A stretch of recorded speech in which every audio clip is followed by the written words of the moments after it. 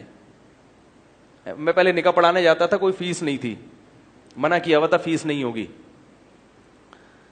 تو بعض دفعہ بڑا تگڑا ہدیہ آ جایا کرتا تھا, نہیں چاہتے ہوئے بھی نہیں جائیے پھر بھی آ جاتا. اب چونکہ ٹائم لگ رہا ہے اور جو جن لڑکوں سے میں کام لے رہا ہوں ان کو پیسے دینے پڑتے ہیں, تو میں نے فیس متعین کر دی. میں نے کہا بھائی ایسے تو فری پھوگڑ میں تو پورا لائن لگ جائے گی, تو اب کیا مل رہی ہے, جتنی فیس ہے اتنی مل رہی ہے. ٹھیک ہے, سمجھ آ رہی ہے, اس سے زیادہ بلکہ بارگیننگ ہوتی ہے, کچھ کم کر لیں, کچھ کم کر لیں.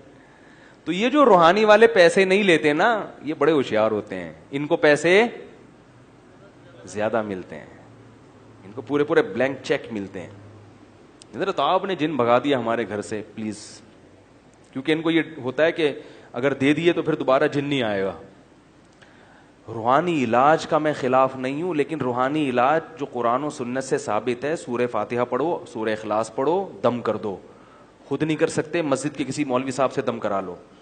اور بعض بزرگوں کی کرامتیں ہوتی ہیں, میں مانتا ہوں. حضرت مفتی موسیٰ روحانی بازی رحمہ اللہ تعالی لاہور کے بہت بڑے بزرگ تھے, جس کو بھی تعویذ دیتے تھے نا فوراً ٹھیک ہو جاتا تھا وہ. تو وہ یہ معاذ اللہ وہ ایسے ان لوگوں کی فہرست میں نہیں تھے. تو یہ کرامت ہوتی ہے. بعض دفعہ اللہ اپنے کسی نیک بندے سے اتنا خوش ہوتا ہے, حدیث میں آتا ہے کہ اللہ کے بعض نیک بندے ایسے ہیں کہ وہ لو اقسم علی اللہ لابرہ, وہ اللہ پہ قسم اٹھا لیں تو اللہ اس قسم کو پورا کر دیتے ہیں. تو ایسے کچھ بزرگ ہیں جن کی کرامتیں ہیں کہ کسی کو بھی کچھ لکھ کے دے دیا, کام بن گیا. ٹھیک ہے, ایک بزرگ تھے, سچا واقعہ ہے, ان کے پاس ایک شخص آیا کہ اولاد نہیں ہو رہی, اولاد نہیں, کوئی تعویذ دے دیں. انہوں نے کہا بھائی میں یہ تعویذ گنڈے ونڈے نہیں کرتا, مجھے نہیں ہوتا. انہوں نے کہا حضرت لکھ کے دے دیں, لکھ کے, وہ تھے اللہ والے, تو انہوں نے دے دیا, ہو گئی اولاد. تو ایک شخص آیا کہ آپ تو کہتے ہیں مجھے تعویذ گنڈے نہیں آتے, اور اس کے اولاد نہیں ہو رہی تھی, آپ نے اس کو دیا اور اس نے لٹکایا اور ہو گئی. تو انہوں نے کہا میں نے اس کو یہ پرچے میں لکھ کے دیا, اللہ مجھے تو یہ تعویذ گنڈے آتے نہیں ہیں, نہ میرے پاس ٹائم ہے. ٹھیک ہے نا, تو اپنی رحمت سے اس کو اولاد دے دے, بیچارہ کب سے مانگ رہے ہیں. تو یہ ہوتا ہے. اور دعا کا اثر جو ہے ان پرچیوں سے زیادہ ہوتا ہے. لیکن عوام وہ تعویذوں پہ عقیدت زیادہ ہے. جیسے وہ آئے تھے نا, ان بزرگ سے اگر دعا کروا لیتا کہ حضرت گڑ گڑا کے دعا کرے تو بھی کام ہو جاتا. لیکن لوگوں کے دماغ میں یہ ہے کہ اللہ کو پرچی پہ جب تک لکھ کے نہیں دو گے بات سمجھ میں معاذ اللہ نہیں آئے گی. یہ ایک تصور ہے لوگوں, بھائی اللہ سے ڈائریکٹ کہہ دو, اللہ زکریا علیہ السلام کی اولاد نہیں ہو رہی تھی نا, کہیں بھی نہیں ملتا کہ پرچی لکھ کے لٹکا دی ہو. ساری زندگی اللہ سے دعا مانگتے رہے. سورہ مریم میں ہے کہ پھر اللہ نے ان کی دعا کو ذکر رحمت ربک عبدہ زکریا, سورت شروع ہی ایسے ہوئی ہے, تیرے رب کی وہ رحمت جو اس کے بندے زکریا پر ہوئی. اس سورت میں اس کا تذکرہ ہے. اذ نادا ربہ ندان خفیہ, اس وقت کو یاد کرو جو اپنے رب کو انہوں نے چپکے سے پکارا. دعاؤں میں اللہ نے برکت رکھی ہے. لوگ دعاؤں سے کیا ہو رہے ہیں, غافل. دعاؤں سے کام ہوتا ہے تو انسان کہتے ہیں اللہ کے علاوہ کوئی نہیں بنانے والا. پرچیوں سے کام ہوتا ہے تو سارا کس کے کھاتے میں ڈال دیتے ہیں, یہ اس نے پرچہ ایسا دیا جس سے حساب کتاب کیا ہو گیا, سیٹ ہو گیا. تو اللہ سے دل لگے گا دعا کے ذریعے.